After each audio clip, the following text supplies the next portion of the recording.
Hassan Nasrallah के साथ मारे गए ईरानी कमांडर की बॉडी आखिरकार कई दिनों के बाद मिल गई है। क्या इस बॉडी से कई राज खुलेंगे और पता चलेगा क्या हुआ था उस दिन? लेबनानी गांवों से आखिरकार क्या आईडीएफ के फौजी खदेड़ दिए गए हैं और क्या डेवलपमेंट्स हैं आज? सब कुछ बताऊंगा इस छोटे से वीडियो में।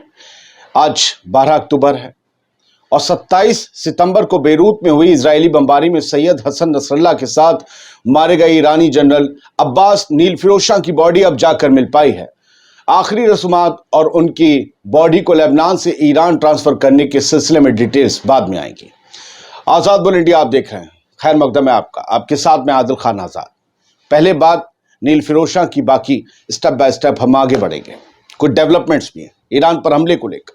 इस्लामिक रेवोल्यूशनरी गार्ड कॉर्प्स ने जुमे को यह ऐलान किया कि ईरानी ब्रिगेडियर जनरल अब्बास नील फिरोजशाह की बॉडी लेबनान के हिजबुल्लाह के जनरल सेक्रेटरी रहे हसन नसरल्लाह की मौत वाली जगह पर मिल गई है। एक बयान में आईआरजीसी ने कहा कि कई दिनों की खोज के बाद सीनियर ईरानी सलाहकार जनरल अब्बास नील फिरोजशाह की बॉडी मिली है, जो बेरूत के दहिए पर इजरायली हमले के बाद हिजबुल्लाह के लीडर हसन नसरल्लाह के साथ शहीद हो गए थे।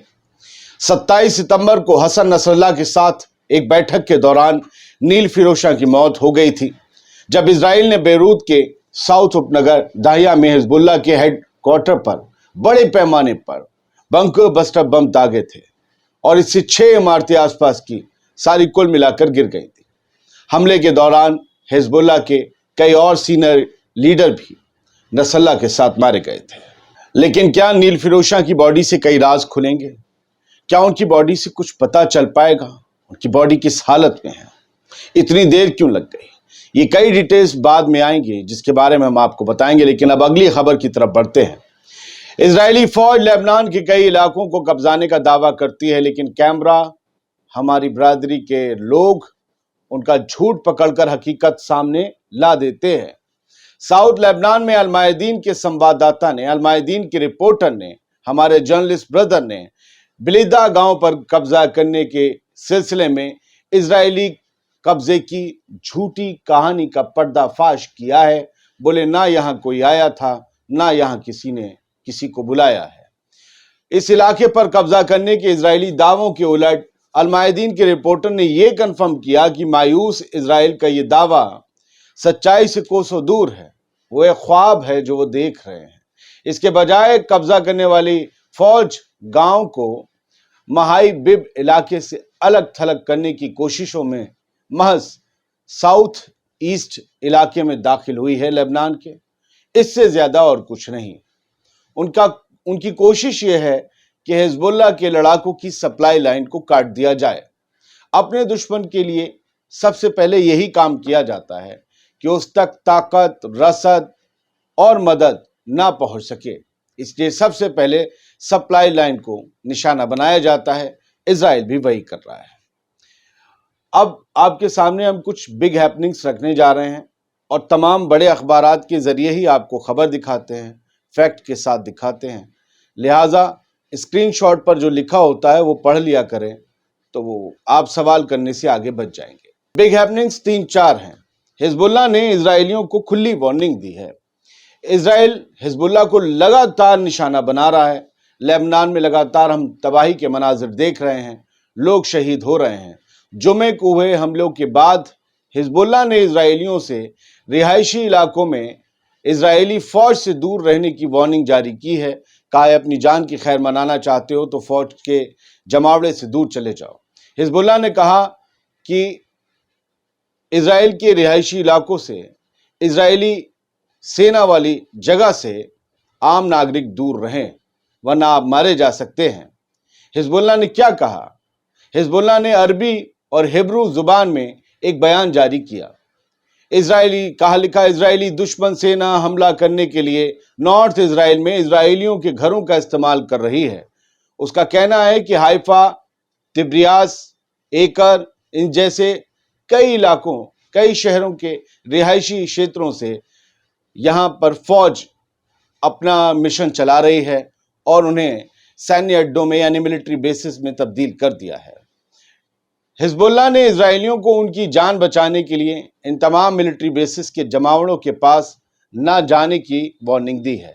यानी हिजबुल्लाह यहाँ ये नहीं चाह रहा कि इजरायली सिटीजन्स की जान का नुकसान हो, वो चाहता है कि बस उसकी जंग फौज के साथ रहे, ऐसा लगता है।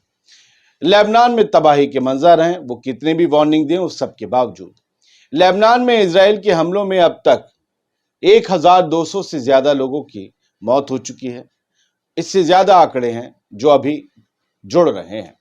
करीब 10 लाख लोग विस्थापित हुए हैं, पनागुज़ीन बने हैं, उन्हें अपने ही मुल्क में दर बदर होना पड़ा है और एक सेफ जगह के लिए दूसरी जगह जाना पड़ा है अपनी जरूरत के सामान लेकर। इजराइल ने अब लेबनान में जमीनी हमले तेज कर दिए हैं। ग्राउंड ऑपरेशन तो उनका चल ही रहा था। जुमे को किए गए हमलों में 22 से ज्यादा लेबनानियों की मौत हो गई, 117 लोग जख्मी बताए जा रहे हैं। अब इजराइल ईरान पर जो हमले का प्लान बना रहा है उसके बारे में भी सुन लीजिए। इजराइल ईरान पर जल्द ही हमला कर सकता है। 180 ईरानी मिसाइलों के हमले का जवाब देने के लिए इजराइल लगातार एक बड़ा प्लान बना रहा है। इन दोनों ममालिक के बीच कॉन्फ्लिक्ट पर जो लोग नजर रख रहे हैं, एक्सपर्ट्स, उनका अंदाजा है कि इजराइल ईरान के मिलिट्री बेसिस को निशाना बना सकता है। वो सबसे पहले ईरानी एयर डिफेंस सिस्टम और मिसाइल लॉन्चिंग बेस को टारगेट कर सकता है। यानी एक ही साथ ईरान के ऑफेंस और डिफेंस दोनों को तोड़ना चाहता है, ताकि फिर ईरान उसके ऊपर कभी हमला न कर सके, और कर दे तो फिर वापस इजराइल के हमले को रोकने की उसकी सलाहियत और कुव्वत खत्म हो जाए। अब एक तस्वीर रात आई तो ये पता चला कि हिजबुल्लाह के हमले लगातार बढ़ रहे हैं और उनके ड्रोन्स टेल अवीव तक पहुंच रहे हैं। ये जो आप चिमनी देख रहे हैं, ये किसी प्लांट की, फैक्ट्री की चिमनी लगती है। यहाँ से जो धुआं उठ रहा है फोटो में, वो बताया जा रहा है हिजबुल्लाह के हमले से हुआ है, और ये इलाका कहीं और नहीं है, टेल अवीव जो कि दारुल हुकूमत है इजराइल की, उसके करीब है। तो ये जो तस्वीर देख रहे हैं आप, इसके बारे में लिखा है कि पहली बार हुआ है इस जंग में इजराइल के साथ जो हिजबुल्लाह के कॉन्फ्लिक्ट, जो जंग शुरू हो चुकी है, खैर कहिए, साफ कहिए जंग है। इसमें हिजबुल्लाह ने इंडस्ट्रियल पावर प्लांट को टारगेट किया है, टेल अवीव के करीब वो भी। यानी कि टेल अवीव तक आने में हिजबुल्लाह के ड्रोन्स को इजराइल का कोई भी एयर डिफेंस सिस्टम रोक नहीं पाया, और जाकर उसने पावर प्लांट को, इनके मुताबिक, करंट रिपोर्ट के मुताबिक, उसे हिट किया। ये बताया गया कि 2 ड्रोन्स टोटल आ रहे थे इस प्लांट की तरफ, जिसमें से एक को कामयाबी के साथ, देखिए आ गई बात, एक को कामयाबी के साथ इजराइल के एयर डिफेंस ने जो है इंटरसेप्ट कर लिया, लेकिन दूसरे को नहीं कर पाए। अब हिजबुल्लाह जो है अब ये तय कर चुका है कि अब कोई रेड लाइन नहीं, पावर प्लांट्स को भी, पब्लिक इंफ्रास्ट्रक्चर को भी नुकसान पहुंचाया जाएगा। जैसे लेबनान में इजराइल करेगा, वैसे ही इजराइल में लेबनान का हिजबुल्लाह करेगा। लेकिन उनके और इनके हमलों की इंटेंसिटी और उसके आउटकम्स, उसके नुकसान में जमीन और आसमान का फर्क है, जैसे कहीं एक शोला और एक धमाका। तो ये जो हकीकत है वो बयां कर देनी चाहिए। लेकिन इसी के बारे में वॉर मॉनिटर ने जब ये तस्वीर शेयर की, और वहां पर तबाही के उन्होंने मनाजिर भी दिखाए कि जो कुछ भी उस ड्रोन हमले के बाद बिखरा पड़ा है वो दिन की तस्वीर में है।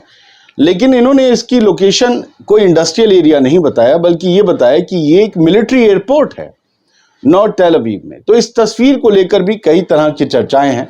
मुझे लगा कि आपको इस बारे में बता देना बहुत बेहतर है।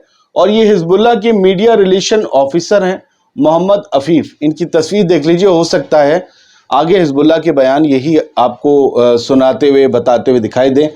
इन्होंने बताया है कि हिजबुल्लाह ने उन इलाकों से हटने से इनकार कर दिया है जहां पर वो पहले ही ऑलरेडी मिलिट्री को, आईडीएफ को पीट चुके हैं, और कहा जा रहा था कि पीछे हट जाएं। हम कैसे हट जाएं, हमारी ज़मीन है, ये कहा गया। हिजबुल्लाह ज़बरदस्त तरीके से इस जंग को जो है अंजाम दे रहा है, मुकाबला डट कर रहा है। इजराइल जो है वो आगे बढ़ने में नाकाम है, क्योंकि हिजबुल्लाह के लड़ाकों से उन्हें ज़बरदस्त तरीके से मुकाबला मिल रहा है। और अभी हिजबुल्लाह के स्ट्रैटेजिक स्टॉक पाइस जो है, मतलब यूँ समझिए कि जो फैसला कुन माल मसाला है, वो अभी बचा रखा है। मैंने कल खबर ये भी पढ़ी थी कि हिजबुल्लाह ने कहा है कि अब हम अपनी ज़बरदस्त वाली मिसाइलें अभी नहीं निकालेंगे, क्योंकि हम मान चुके हैं जंग लंबी चलेगी, तो अब हम उसका इस्तेमाल आगे चलकर बड़े अहम पॉइंट पर करेंगे। ये कुछ अपडेट्स थी जो ईमानदारी से आपके सामने सबूतों के साथ रख दी। بہت سے لوگ بہت سی نیوز میں خوش ہونا چاہتے ہیں، وہ بتاتے ہیں، نقصان نہیں بتاتے آتے، وہ نقصان بتاتے رہتے ہیں۔ نقصان بتانا صحیح ہے، آپ کو غفلت میں رکھنا آپ کا دشمن ہے، غفلت میں رکھنے والا۔ اور جو لوگ آپ کو یہ بتاتے ہیں مار دیا توڑ دیا، آپ کو یہ اگر ایسی نیوز پسند ہے تو ان سے ثبوت مانگا کریں، ورنہ سمجھ لیجئے اس پلیٹ فارم پر 90% لوگ جھوٹ بیچ رہے ہیں، کوئی ثبوت نہیں دکھاتا۔ ایسا نہیں ہے کہ سب ایسے ہیں، لیکن 90% جھوٹ بول رہے ہیں۔ حدیث بھی سنیے گا تو پڑھیے گا، من مانیے گا۔ کچھ بھی آج کل لوگ بیچنے کے لیے کمانے کے لیے کر دے رہے ہیں۔ بہت شکریہ، سلامت رہیے، خوش رہیے، خیال رکھیے، پڑھتے رہیے۔